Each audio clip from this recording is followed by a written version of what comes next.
दोस्तों, मैं हूँ आरजे खुशी और आप सुन रहे हो कहानी संजय और अर्पिता की। सुपरवाइजर अर्पिता, अगर आपको किसी भी चीज में मेरी जरूरत हो तो मुझसे बेझिझक कह सकती हैं। शिखावस्ती उसके पास आई और बहुत पोलाइटली बोली, मैनेजर गीतांजलि के लिए ये प्रोजेक्ट बहुत मायने रखता है और इसके लिए वो कई बार इटली जा चुकी है।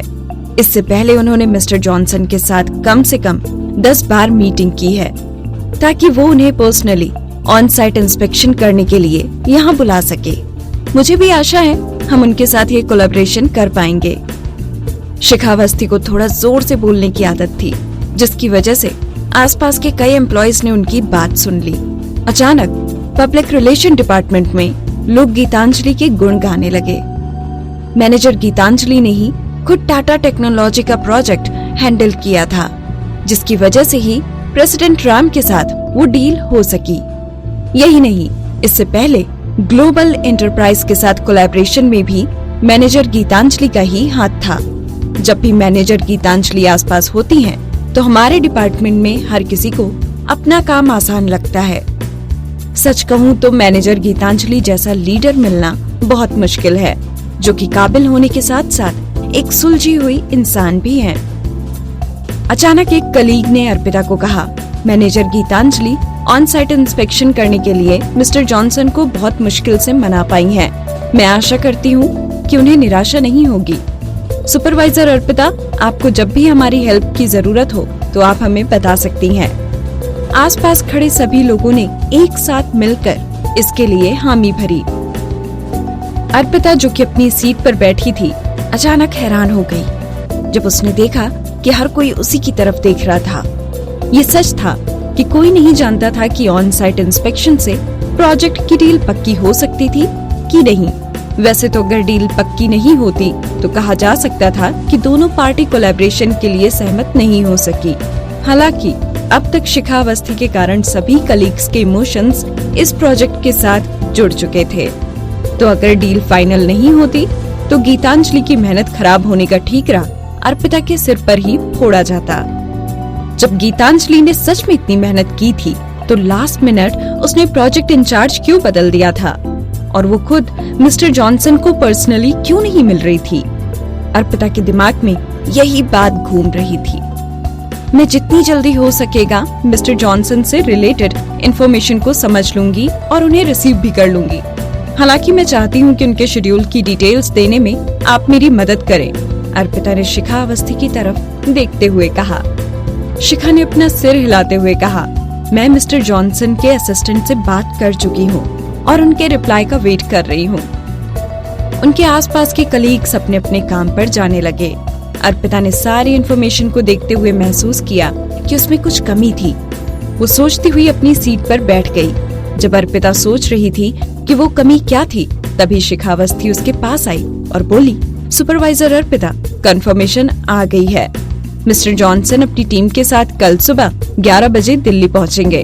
आपको उन्हें लेने जाने देना होगा। ये सुनकर अर्पिता बाकी की इन्फॉर्मेशन पढ़ने लगी। तभी उसके फोन की घंटी बजी। दूसरी तरफ प्रेसिडेंट ऑफिस में संजय अपनी सीट पर बैठा हुआ अपने सामने पड़े डॉक्यूमेंट्स को पढ़ने की कोशिश कर रहा था, पर उसके कानों में गीतांजलि की बेकार बातें घूम रही थी। मिस्टर संजय, सुपरवाइजर अर्पिता और मिस्टर जिगर सेठी को देखिए, उनके बीच में अच्छी दोस्ती है। जिगर के साथ बात करते हुए अर्पिता का खिला हुआ प्यारा चेहरा संजय की आंखों के सामने आने लगा। उसके चेहरे की वो खुशी संजय के सामने आते ही गायब हो जाती थी। उसका चेहरा देखकर ऐसा लगता था कि संजय उसे खा ही जाएगा। संजय खड़ा होकर अपनी टाई ठीक करने लगा। तभी वहाँ उसका असिस्टेंट आया और उसने कहा, बॉस, मैंने सुना है कि मैनेजर गीतांजलि ने टाटा टेक्नोलॉजी का प्रोजेक्ट किसी दूसरे कलीग को दे दिया है और उसने सुपरवाइजर अर्पिता को मिस्टर जॉनसन के साथ कोलैबोरेशन वाले प्रोजेक्ट का इंचार्ज बनाया है। एक और बात, मिस्टर जिगर सेठी पब्लिक रिलेशन डिपार्टमेंट के एंट्रेंस पर खड़े हैं और वो सुपरवाइजर अर्पिता को कैंडल लाइट डिनर के लिए इनवाइट करना चाहते हैं। Candle light dinner? इन दो शब्दों ने संजय के चेहरे का रंग बदल दिया। वो अभी भी जिगर सेठी के साथ डिनर करने के लिए जा रही थी, जबकि उसका प्रोजेक्ट तो दूसरे कलीग को दे दिया गया था। क्या वो बिजनेस को अपनी डेट का बहाना नहीं बना रही थी?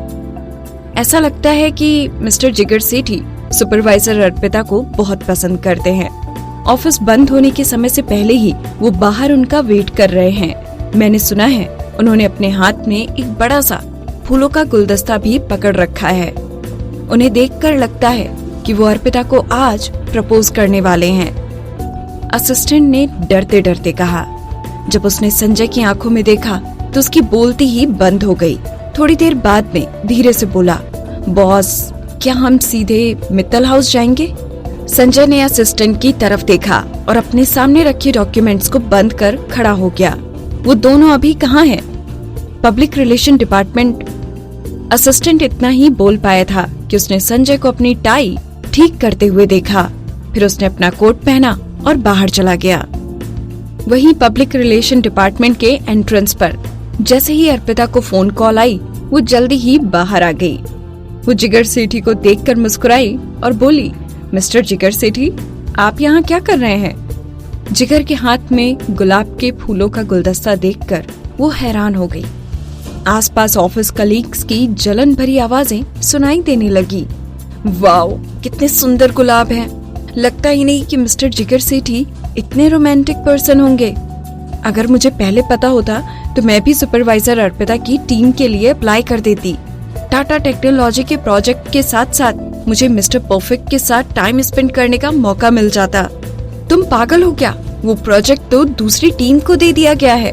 तो अगर तुम सुपरवाइजर अर्पिता की टीम में होती तब भी तुम मिस्टर जिगर सेठी से नहीं मिल पाती। मैं नहीं, तुम पागल हो। तुम्हें दिख नहीं रहा कि मिस्टर जिगर सेठी सुपरवाइजर अर्पिता से प्रोजेक्ट की वजह से नहीं मिलते? वो तो सुपरवाइजर अर्पिता को इम्प्रेस करना चाहते हैं। क्या तुम सबको लगता है कि अर्पिता मान जाएगी? चारों तरफ ऐसी ही चर्चा हो रही थी। इससे पहले कि अर्पिता कुछ समझ पाती, जिगर हाथों में गुलदस्ता लिए उसकी तरफ बढ़ा। उसने अपने चेहरे पर खुशी के साथ पूछा, सुपरवाइजर अर्पिता, मैंने आपको ट्रीट देने के लिए पहले ही एक टेबल बुक कर दी है। आपका क्यूटी पाई आपको बुला रहा है। ऐसा शब्द बोलते हुए अचानक अर्पिता के फोन से रिंगटोन बजी। जैसे ही अर्पिता ने रिंगटोन सुनी, उसने माफी मांगती हुई नजरों से जिगर की तरफ देखा और कॉल उठा लिया।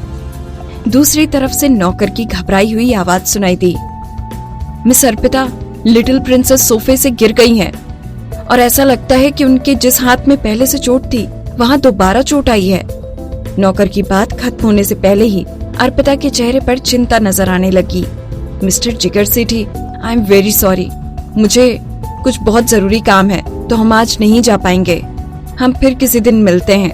अर्पिता जिगर को ठीक से समझा भी नहीं पाई और तेजी से एलिवेटर की तरफ चली गई। सुपरवाइजर अर्पिता, जिगर सेठी की कटती हुई आवाज एलिवेटर के अंदर गई। अर्पिता को वापस मित्तल हाउस जाते हुए एक पल भी चैन न आया। वो नौकर से पूछ रही थी, क्या वो बहुत जोर से गिरी थी? क्या आपने डॉक्टर को बुलाया? अगर अनन्या को पुरानी चोट पर दोबारा चोट आई है तो उसकी बाजू की मूवमेंट पर असर पड़ेगा। आप इतने लापरवाह कैसे हो सकते हैं? उसने ड्राइवर से तेज चलने को कहा। अपने मन में अनन्या को दर्द से तड़पता हुआ सोचकर उसका दिल बैठा जा रहा था। उसको लग रहा था कि काश उसके पास पंख होते तो वो उड़कर अनन्या के पास पहुंच जाती। जैसे ही कैब मित्तल हाउस के बाहर रुकी, अर्पिता तेजी से दरवाजा खोलकर अंदर की तरफ भागी। अनन्या। दोस्तों, मैं हूँ आरजे खुशी और आप सुन रहे हो संजय और अर्पिता की कहानी। इस कहानी में आगे क्या हुआ जानने के लिए सुनते रहिए अगले एपिसोड्स।